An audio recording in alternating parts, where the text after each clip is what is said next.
साल 2016। भारत उस समय 3G से वाकिफ़ था, 4G से वाकिफ़ था, 5G का अभी दूर-दूर तक कोई नामो-निशान नहीं था। लेकिन भारतीय क्रिकेट की दुनिया में एक बंदा ऐसा था जिसका दिमाग 5G से भी तेज़ चलता था और उसी शख्स के सामने बांग्लादेश के कुछ खिलाड़ी बदतमीज़ी करने का साहस दिखाते हैं। बांग्लादेश के खिलाड़ी और बांग्लादेश के फैन्स जीत से पहले जीत का जश्न मना रहे थे। बांग्लादेश के खिलाड़ी और बांग्लादेश के फैन का ये जश्न भारतीय करोड़ों फैन्स की आँखों को नम कर रहा था।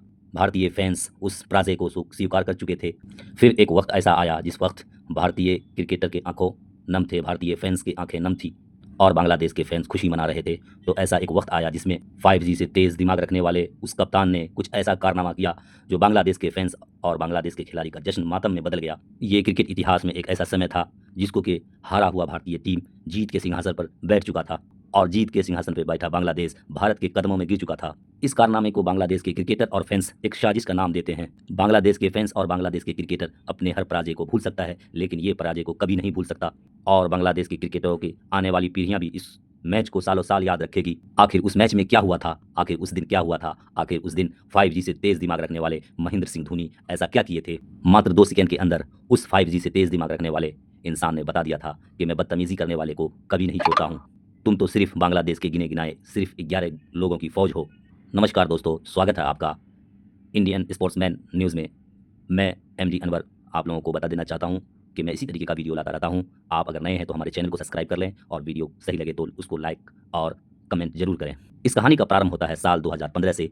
साल 2015 में भारतीय टीम 3 मैचों की सीरीज खेलने के लिए बांग्लादेश के दौरे पर निकल चुकी थी। इस सीरीज में बांग्लादेश ने भारत को 2-1 से पराजय करके विश्व क्रिकेट को आश्चर्य कर दिया था। 2-1 से पराजित करने के बाद बांग्लादेश के क्रिकेटरों ने भारतीय क्रिकेटरों का इतना बड़ा अपमान किया था जिसे देख करके भारतीय क्रिकेटरों का गुस्सा और भारतीय फैंस का गुस्सा सातवें आसमान पे जा चुका था, जिसमें कि बांग्लादेश के एक न्यूज़ चैनल और पेपर में भारतीय क्रिकेटरों को अपमानजनक तस्वीर को छाप दिया था। उसको देखकर भारतीय फैंस और भारतीय क्रिकेटरों का गुस्सा सातवें आसमान पर था।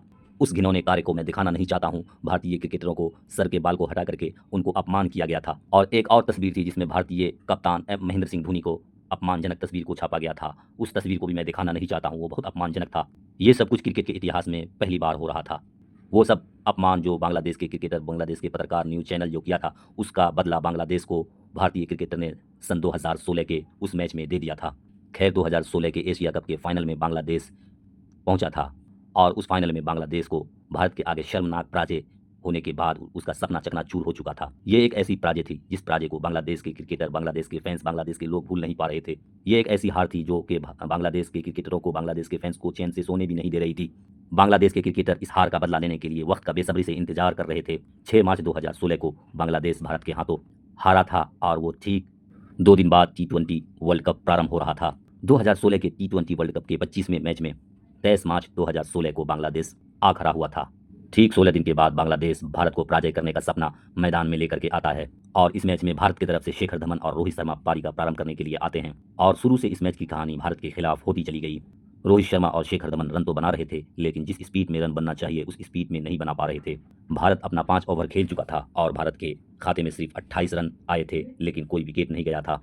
T20 मैच में ये 6 रन से भी कम का औसत भारतीय फैंस को निराश कर रहा था, लेकिन 30 गेंद में ये 28 रन का स्कोर भारतीय फैंस के दिल को चकनाचूर कर रहा था और इस बात का प्रेशर शेखर धवन और हिटमैन रोहित शर्मा भी समझ रहे थे। और उसके बाद 6वें ओवर के गेंद पर 83 मीटर का लंबा छक्का लगा करके हिटमैन ने दिखा दिया और उसके एक गेंद के बाद शेखर धवन ने भी एक छक्का लगा करके भारत को दिखा दिया। उसके बाद भारत के स्कोर का रन रेट 7 रन के पार पहुंचा दिया। भारतीय फैंस को लगने लगा था कि हिटमैन का एक सुनामी आ चुका है। उसके बाद भारतीय दोनों ओपनर बारी बारी से आउट हो गए। उसके बाद नियमित अंतराल पर भारत के बारी बारी से विकेट गिरते रहे, लेकिन उसके बाद भारतीय बल्लेबाज रन तो बना रहे थे, लेकिन कोई बल्लेबाज टिक नहीं पा रहा था।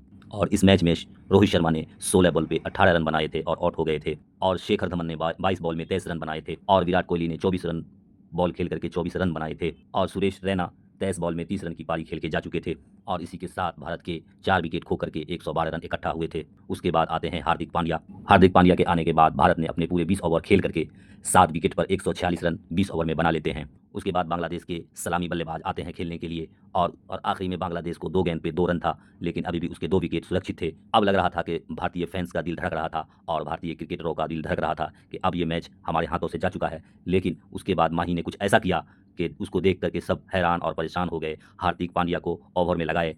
माही ने अपने 5G से तेज़ चलने वाली दिमाग लगा करके कुछ ऐसे जगह पे बॉल डालने के लिए हार्दिक पांड्या को कहा जहाँ के वो गेंद कैच में तब्दील हो गया और इसी तरीके से बांग्लादेश के मुंह से ये मैच छीन लिया गया और बांग्लादेश को उस अपमान का बदला ले लिया भारत ने। इसी के साथ मैं आपसे विदा लेता हूँ। जय हिंद, जय भारत।